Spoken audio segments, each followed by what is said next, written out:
Bonjour et bienvenue dans ce nouveau numéro de Coulisses TV. Nous sommes au parc Renat Street de Charleroi et pour bien commencer ce numéro, je vous emmène à Thoin, à la rencontre de jeunes freerunners et vous verrez que la cité médiévale se prête vraiment bien à la discipline.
Le parcours, ça s'appelle aussi l'art du déplacement. En gros, l'idée, c'est de se déplacer d'un point A à un point B le plus rapidement possible. On vise vraiment à l'efficacité du mouvement. C'est la philosophie, c'est être fort pour être utile. Et là, il y a une petite différence avec le freerunning qui est apparenté au parcours. Le freerunning, c'est du parcours, sauf qu'on va y ajouter une dimension esthétique. Donc tout ce qui est salto, vrille, etc. Honnêtement, ça sert à rien, mais c'est toujours sympa et ça rentre un petit peu dans la famille du parcours. Freerunning, c'est une salle qui est dédiée au parcours. C'est un projet que j'ai eu avec des camarades d'études en études supérieures. Et l'idée en fait c'était de développer une salle pour les sports urbains, en particulier le parcours et le freerunning.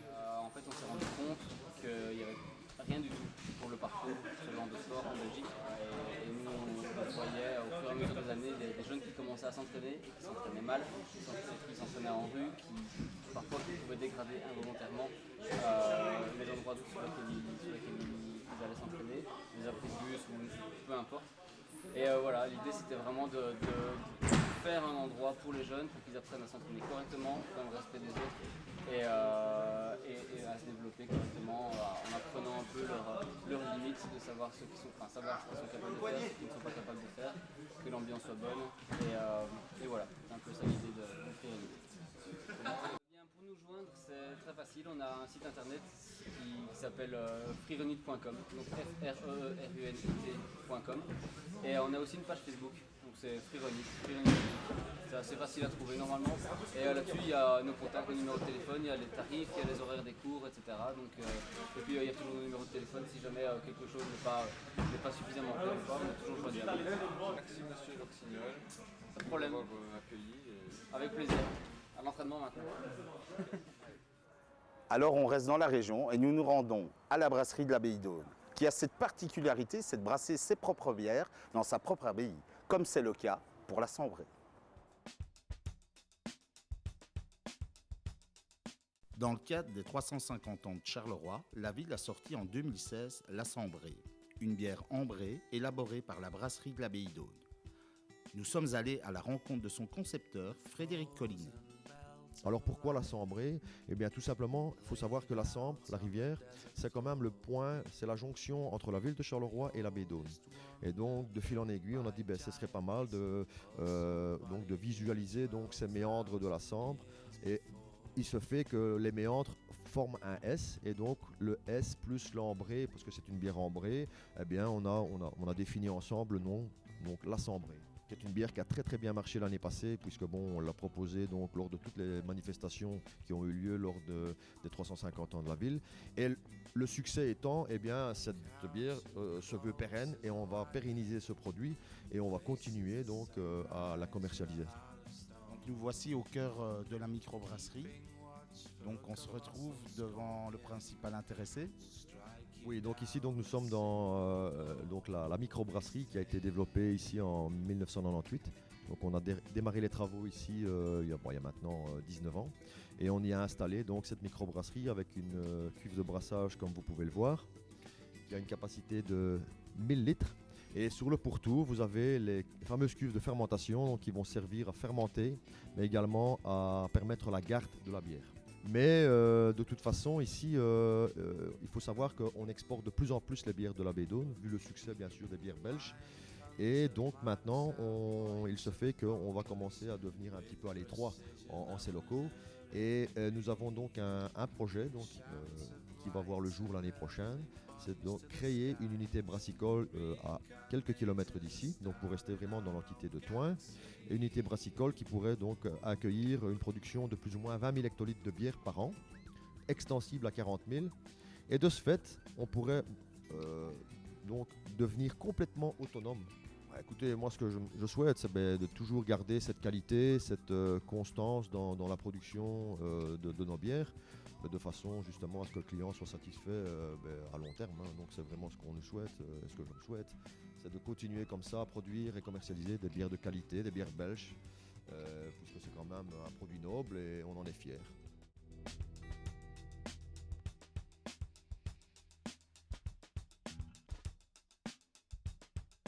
Nous sommes allés demander l'avis à nos formateurs et stagiaires sur les différents faits d'actualité par un genre de j'aime pas un peu particulier. C'est le dossier du jour.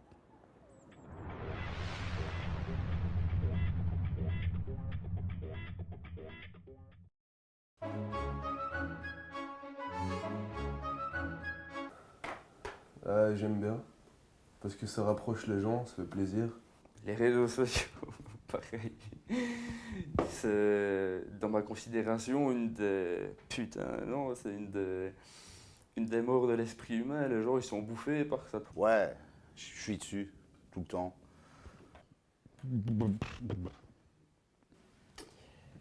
Je mets des photos, je chante.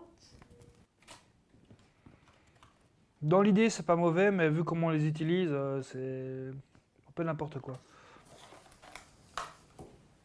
Trop de cons. Je suis sur tous les réseaux sociaux, donc forcément, je suis une adepte. Il y a du bon, donc je mets quand même ça aussi. Il y a du bon parce qu'on peut avoir des infos, il peut y avoir des échanges, mais ça commence à devenir un peu n'importe quoi. J'aime pas les réseaux sociaux. J'aime pas. Il y a trop de monde qui m'envoie des notifs sur Candy Crush et sur Badoo, c'est plus possible. C'est plus possible là, non, faut arrêter les réseaux sociaux. Pourquoi? Parce que ça peut être très bien, mais c'est aussi un grand n'importe quoi. Donc voilà.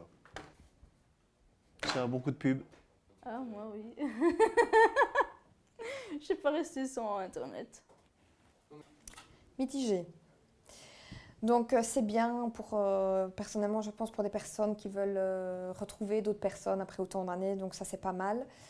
Maintenant je suis contre parce que justement ça détruit pas mal de liens amicaux parce qu'on se dit oh ben j'ai pas le temps de passer, je ferai un message sur Facebook, mais finalement il y a plein de liens qui se dégradent à cause de ça et voilà. Donc c'est mitigé. Parce que c'est de la merde, c'est soi-disant social et pour finir, tout le monde devient insociable à cause de ça.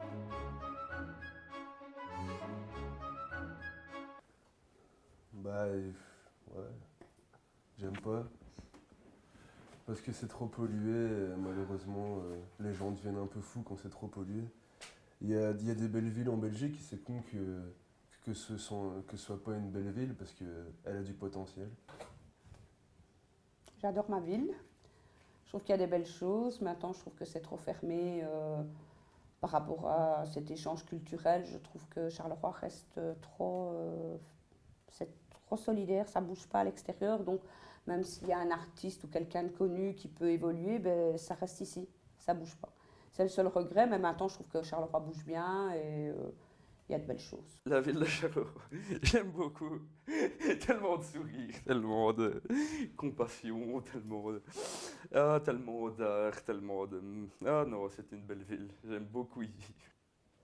Ben, elle fait énormément, depuis que je viens sur Charleroi, elle fait énormément d'efforts pour s'améliorer, pour évoluer.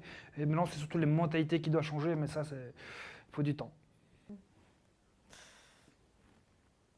Il y a plein de baraquis dehors. Il y a plein de baraquis dehors. Je pense une poubelle. Ouais, moi je like. J'aime bien. J'aime bien la ville de Charleroi. Il y a toujours un petit clodo qui est là, prêt à t'aider, à te demander de l'argent. Ça fait toujours plaisir. Leurs chiens sont gentils. J'aime bien Charleroi, j'aime bien.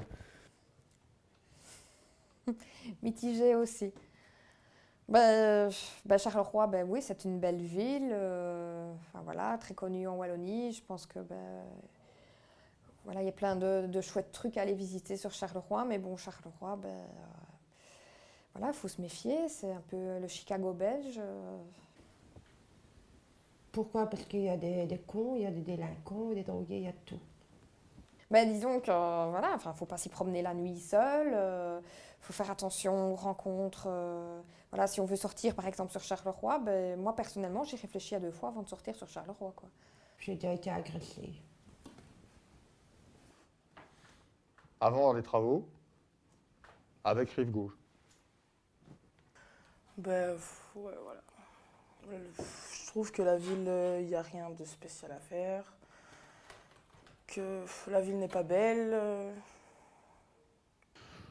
Elle devient de plus en plus agréable, je dirais. C'est peut-être le fait que les usines ne font plus partie intégrante du cœur de la ville et que ça évolue bien. Voilà, je trouve que elle s'opère, elle mute, elle est en pleine transformation. Justement, on en revient sur la question d'avant, les réseaux sociaux. On voit que ça bouge, on voit qu'il y a des gens qui veulent vraiment s'investir. Surtout, je parle au point de vue de la culture. Donc, Charlouse, ouais, ça me parle. Allez. Super, parce qu'il y a un nouveau centre commercial qui va ouvrir, donc j'espère que ça va changer. Et je commence à en être fier. Il y a beaucoup de choses qui évoluent et un renouveau pour Charleroi. C'est utile, hein. C'est très utile, très utile, très utile. J'ai pas de lumière dans mon couloir, donc c'est vraiment utile. Ah, on a une lampe torche sur un smartphone? Ouais, j'aime bien. Je viens de découvrir qu'il y avait une lampe torche sur un smartphone. C'est bien, mais ça peut servir. Les lampes torches sur les smartphones. J'aime beaucoup, mais j'ai qu'un 3310. Je ne m'en sers donc pas.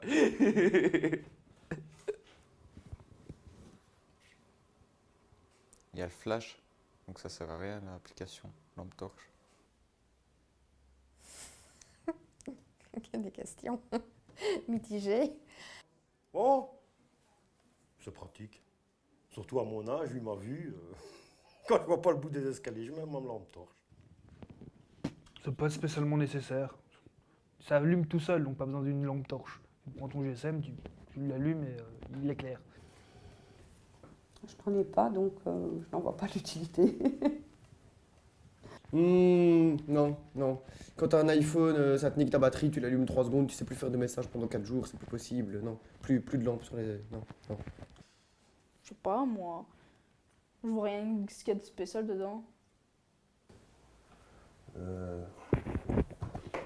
les encule, enfin, je fuck. Parce que ça me défonce les yeux à chaque fois et c'est super chiant. Je sais pas. Ouais, peut-être aller. Je suis toujours dans le like. Ou c'est plutôt celui-là. C'est celui-là. Enfin, quoi, ça peut être un double like. Non, ouais, pourquoi pas. Tu peux retrouver pour éclairer quand, je sais pas, voilà, tu retournes à ta voiture, tu cherches un truc dans le noir. Je vois que là. Oh.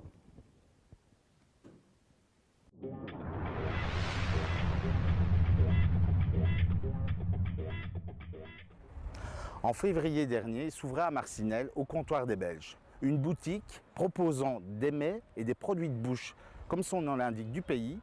On a voulu en savoir un peu plus sur cette boutique atypique en envoyant nos reporters pousser la porte.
Voilà, je me présente, Martine Dognaud.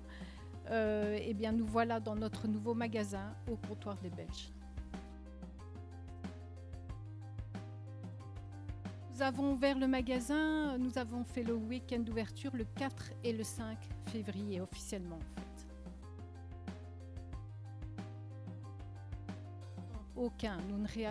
Nous ne réalisons aucun produit. En fait, ce sont des artisans que l'on a contactés qui sont nos fournisseurs. Oui, tout à fait, c'est par passion et aussi un petit peu quand on voit tout ce qui se passe, enfin toute l'alimentation industrielle et compagnie, forcément ça nous a fait réfléchir. On est déjà des consommateurs de produits frais à la base, donc ça a évolué dans notre esprit et finalement on est arrivé ici.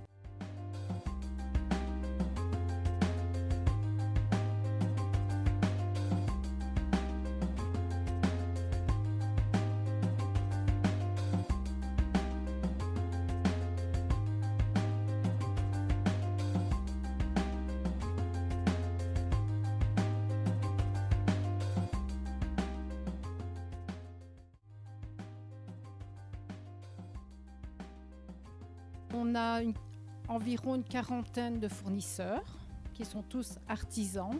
Maintenant, je ne vais pas tous les énumérer, mais un petit exemple, nous avons les produits de canard de la ferme de la Sauvenière, les escargots de Warnan, nous avons l'escavèche escavire. Ensuite, nous avons des jus de fruits pommes d'api. Dans les bières, là, on en a un paquet, donc je ne vais pas tout vous énumérer non plus, mais tout est artisanal. Les alcools Gervin, par exemple, Biercé, et ainsi de suite. Parce que je dirais que la majorité des produits ici sont excellents, mais maintenant, je dirais que les salaisons Salaisons Blaise venant de Florenville se vendent très très bien, et franchement, elles sont très bonnes. L'émission touche tout doucement à sa fin. Et pour cette avant-dernière rubrique, on va à la rencontre d'une jeune stagiaire de l'ASBL qui nous fait découvrir son univers par le biais de sa passion, c'est-à-dire le dessin.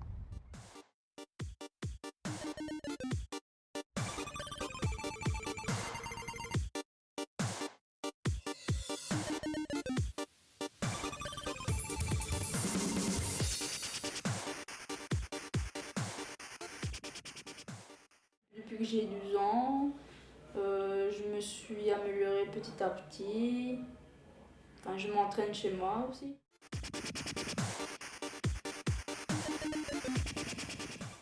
Tout ce qui est jeux vidéo, mais ça dépend lesquels jeux vidéo.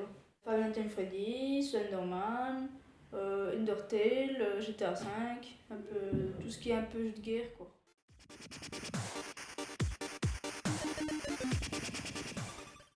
Du crayonnage, de l'ancrage et quelquefois des couleurs.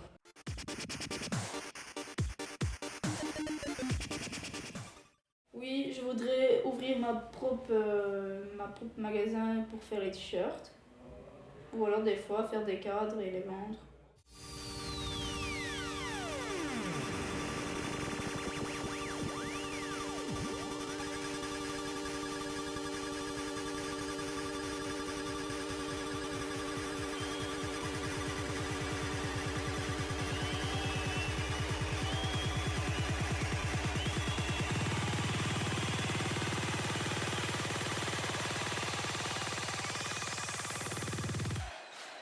Totalement barré, totalement décalé.